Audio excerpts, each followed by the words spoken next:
In today's economy, more people than ever are looking to buy and sell businesses. But how do you do it? Welcome to the Deal Board, presented by Transworld Business Advisors. Straight talk about real deals and real people. Listen to stories, interviews, and expert advice to help your business sale, merger, or acquisition process. Now, here are your business exit experts, Andy and Jessica. Hey, welcome back, everybody. We have a great episode today. We have two of our favorite franchisees, Hollie, Choe, and Jennifer Fox, for Coast to Coast Broker Buzz. And they are our guest hosts today, and they're going to talk about a subject that is near and dear to our heart, right? You're right. They're going to talk about buying a franchise. So this is a topic we covered way back, so we definitely need an update on this. But buying a franchise really been a hot topic in the last few years. There's a lot of people interested in entering the franchising business and buying their own franchise. And there's really no one better than Hollie and Jen to address this topic. Yeah, it's an industry that continues to grow. It is exploding. Private equity is getting involved. There's lots of investment out there. We both own franchisors. We are both franchisees. We love the franchise business. People are so much more successful with the franchise models, and you're seeing franchises be valued incredibly. So it might be a time to get into a franchise, and this is a great way to learn. Yes. So we're excited to have Hollie and Jen as guest hosts today. We also have a deal of the week and a listing of the week, as always. Yeah, let's get to it. Let's do it. Transworld Business Advisors is the world's largest business brokerage and mergers and acquisitions firm with over 1,000 brokers and nearly 250 offices worldwide. Transworld's team handles thousands of business sales every year. To be connected with a qualified business broker or learn more about the buying and selling process, visit tworld.com/thedealboard or call 888-719-9098.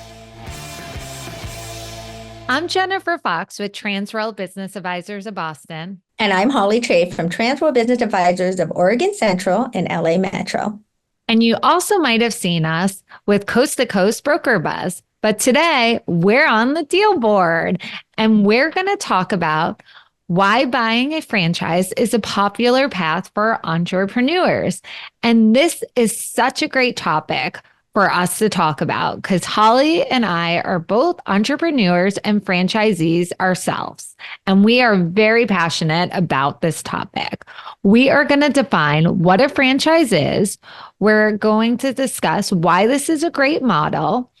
We are going to talk about how to choose the right franchise costs associated with buying a franchise, legal considerations to think about, and then we are going to end it with some pitfalls, things that we wish we did differently when purchasing our franchise. That is so true, Jen. Well, let's start off by defining what is a franchise. So a franchise is essentially a license to operate a business using the branding systems and support of an established company. So there are different types of franchises, right? Such as product distribution franchises, where you're selling goods produced by the franchisor. And there's that business format franchises where you adopt the full operational structure of the franchisor. So now that we have the definition, Jen, let's talk about why a franchise is a good option. Yeah, I think this is very important. I think a franchise is a great option because it has a proven model. There are people that have come before you that have done it and that they have been successful. So they have systems in place to make sure that you can do it right. It's pre-established. And then you also have that brand recognition. So on day one, the goal is that people know who you are. People know what Transworld is. They know that it is a business brokerage firm. That is what you are purchasing. Yeah, Jen. And what's great about the two aspects of the proven model and the brand recognition is that what's associated with this is lower risk. For instance, franchises that comes with pre-established and successful business model, right? This means there's a lot of trial and error involved, of starting a new business is minimized. Another thing to think about, which is a great feature of a franchise, is the support and training. Are you getting the operational guidance? The franchisors providing that training and operational support, which can be very beneficial. And also, are there ongoing assistance? That is really helpful, especially for a first-time entrepreneur. Yeah, I think that's right, Holly. Like, I think that's like number one, because I myself really relating it back to Transworld. Like, my husband threw me into this and I had no idea what a business broker was. Like, a lot of like our clients and like professionals don't know what it is. So we went into that 101 like training that they provided us. And like, I knew what a business broker was, and like, I did the work, and like, you become successful. And like, if it is a good franchisor, they will give you the tools to make sure you are able to do your job. But also, what a franchisor provides is really like access to those systems you need. So CRM systems, anything else. And then like even like the vendors that you need to work with, like that is so important. Absolutely, Jen. I think that just takes so much pressure off, right? And in addition to that technology support and everything, and that CRM, the website alone, you don't have to build your own website, so you have something there. That's like half the battle. I do like the vendor aspect too, because going in, they have vendors, a network of vendors that they use. So that was really nice and easy for us to transition. Another thing to think about too is the economies of scaling it, right? So what's nice is, how do you scale that business? I think that with the franchise, there's scalability there, right? There's shared costs. So as a part of a larger network, franchisees can negotiate better deals on the goods and services. Like, there's purchasing power, right, with some of these vendors. Yeah. And that helps marketing costs too. Yeah, I totally agree. Those are all really important things. And like why choosing a franchise might be a great path for an entrepreneur. So Holly, like I said, I was really like kind of forced into my franchise path, which I am super happy about it. But you kind of did it with your husband together. So how did you go about your research? What are some things that you should be doing when you are looking for a franchise?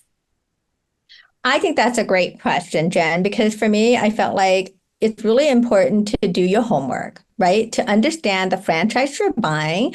And I mean, the biggest thing is that financial performance. What does that look like? How do you analyze a franchisor's, financial health? And just how are the franchisees in the network doing?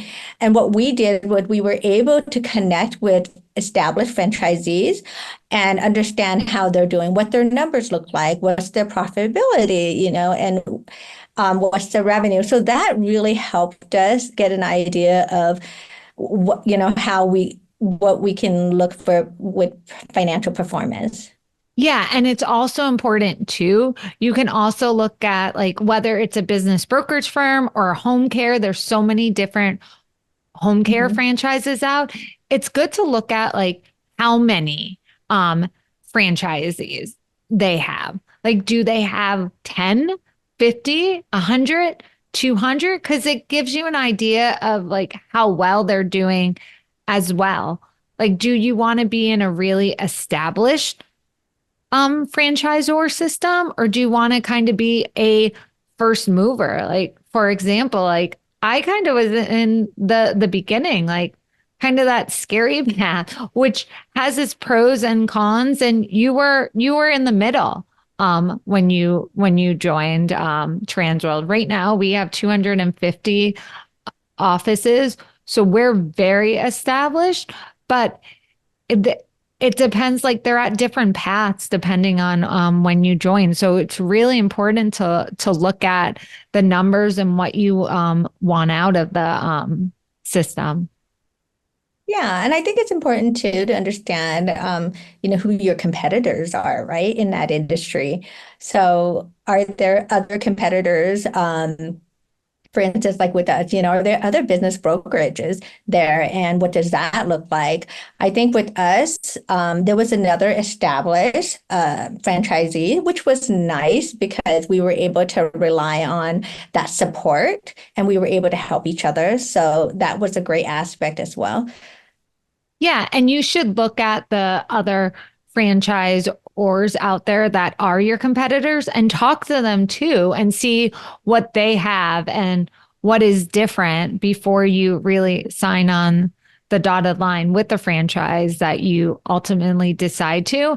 And another thing that I think is important too when you're looking to figure out what franchise is right for you, like what do you want out of it, right? Like, are you looking for like what type of business? Do you want a service business? Do you want a retail business? Like, you really need to understand what you are looking for because even there are so many of the office space businesses where you have to put in a ton of capital in the beginning. Whereas what we're doing, you might not have to put in as much capital, but you really have to work for the first few years hard to like make your return. That's true, Jen. And that's a great point because I think with the capital, understanding what it takes to purchase the franchise to operate it. So that leads us into like the franchise costs and fees, right? So what is the initial cost? Because that varies from franchise to franchise. And then on top of that, what is that royalty that you'll be paying, which is a percentage of your revenue? And are there any ongoing fees associated with the franchise? Yeah, I think that's very important. You need to take into consideration what are your ongoing fees? Is there a technology fee? Is there a marketing fee? What does that look like? And what do you need to leave aside for working capital? Because these are all things you might have a franchise fee of, say, 50,000, but that's not just the cost that you're going to have. And another thing, too, that you really need to take into account, like with a franchise, you're given a model and system, but you're not successful on day one just because you have a model and system. You need to work it. You need to go out there and follow it. Like, it's not just because you're given those tools that it's going to magically happen. You still have to be that entrepreneur to make it happen.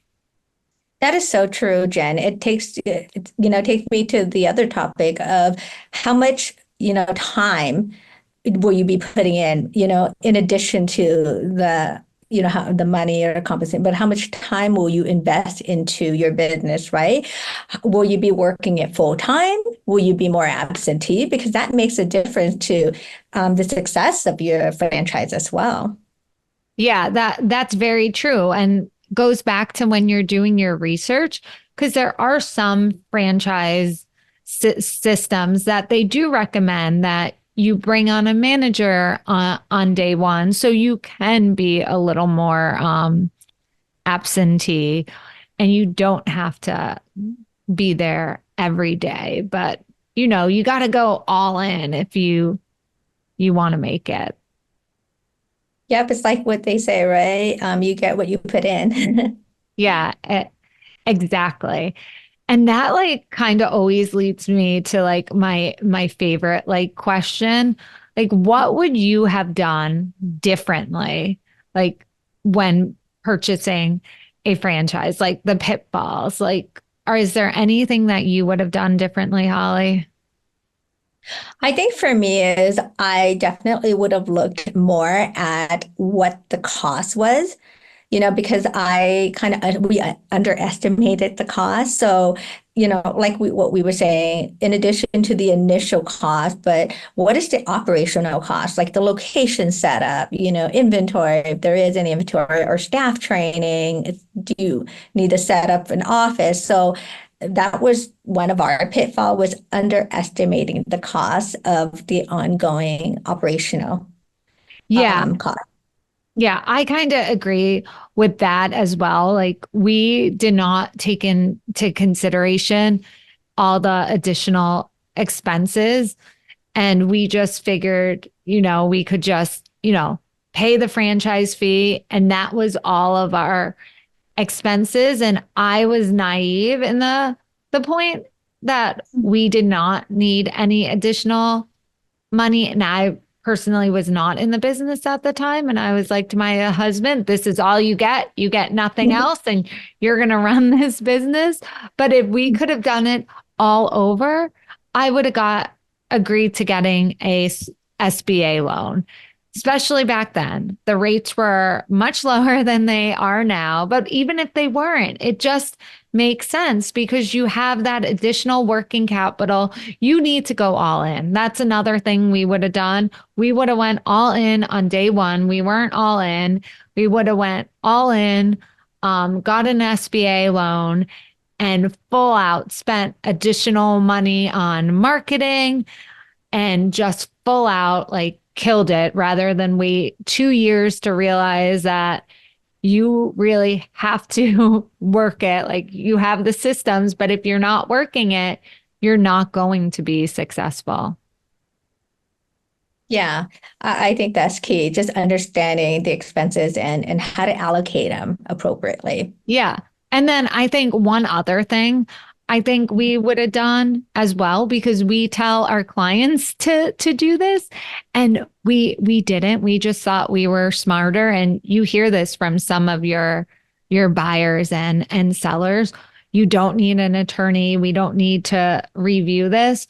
But we would have had an attorney review the franchise disclosure document. And this is something that we did not discuss earlier, but the FDD is this long document, Holly, and maybe you want to discuss. You can describe this better than I do. But the franchise. Yeah.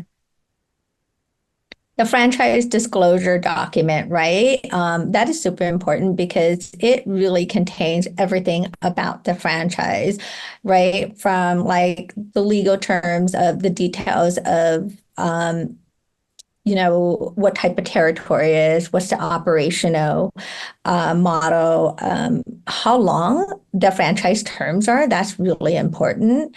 The financial performance. So there's a lot of details and obligations that are defined in the FDD. Yeah. And just like for us to personally understand everything, I would have liked to have review it. It's not a document that attorney can make any changes to, but it would have been nice having someone go over it with you. And then there's an operating agreement that the franchisor provides you. And that is a document that you can make some changes to. Not many. They usually don't let you tweak many. But if you have a good franchise attorney, they know what little changes that the franchisor might agree to. It might just be like the right of first refusal if someone enters a territory nearby you, so you have the right to purchase it first before someone else does. So just small things like that is very helpful. And just having that advice from legal counsel is something that I would have done differently if I've known then what I know now. Yeah.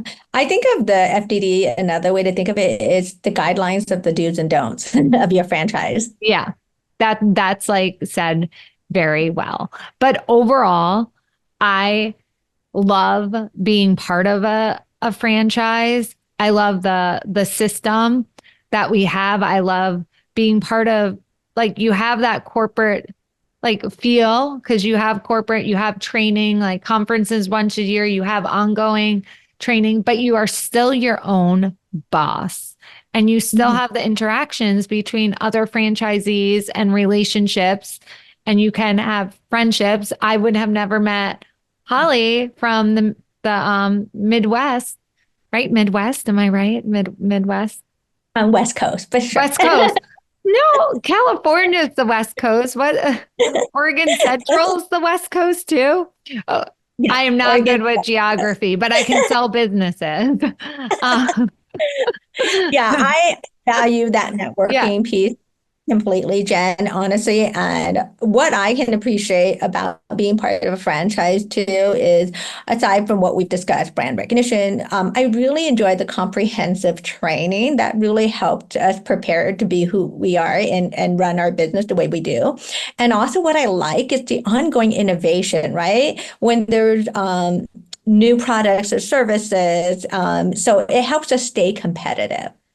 Yeah, I agree. I think, and we're lucky. We have such a great brand and CEO. I think like Andy, they all do such like a good job of putting us in the know. And the other thing that I love too is like we both have like kids and young kids, and like it allows us to be that entrepreneur but have a work life balance. And it's a really good model like for like working moms, or like not even working moms but families too.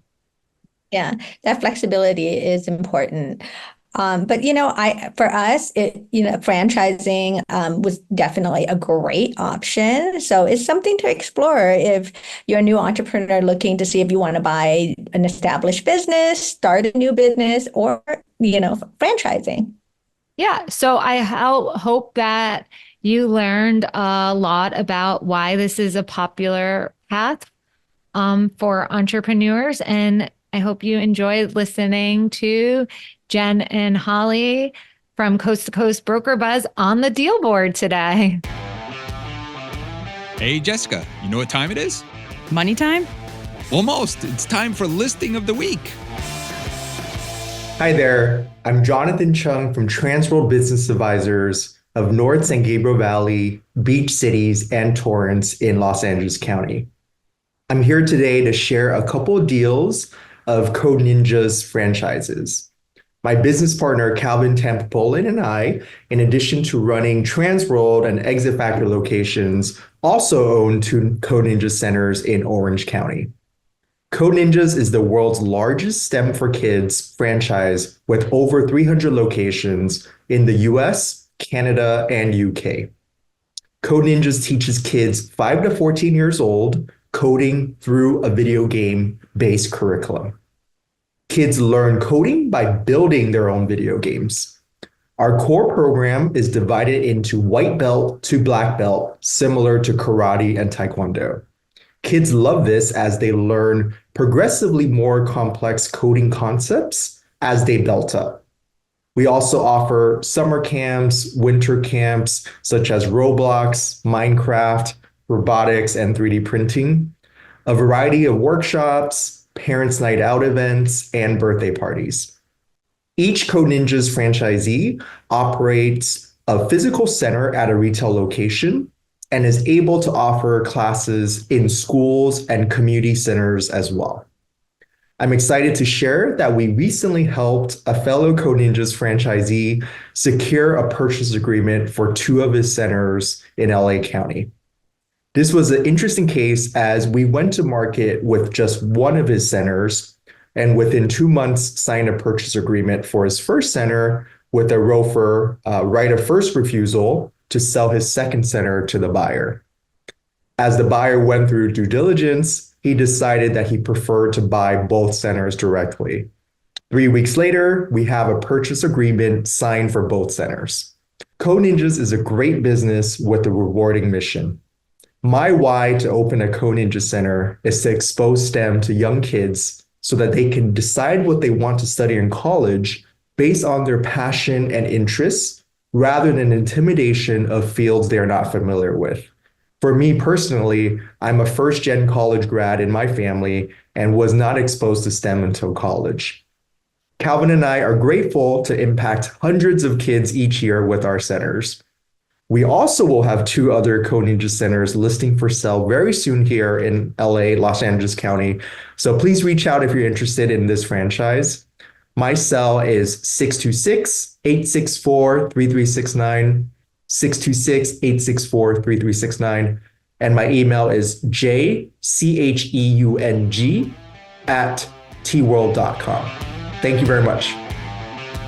Thanks for tuning into the show today. If you like the podcast, share it with your friends on social media. And don't forget to subscribe and leave us a review on your favorite podcasting app. If you have questions, would like to appear, or have suggestions for topics for the show, get in contact with us through our website, thedealboardpodcast.com.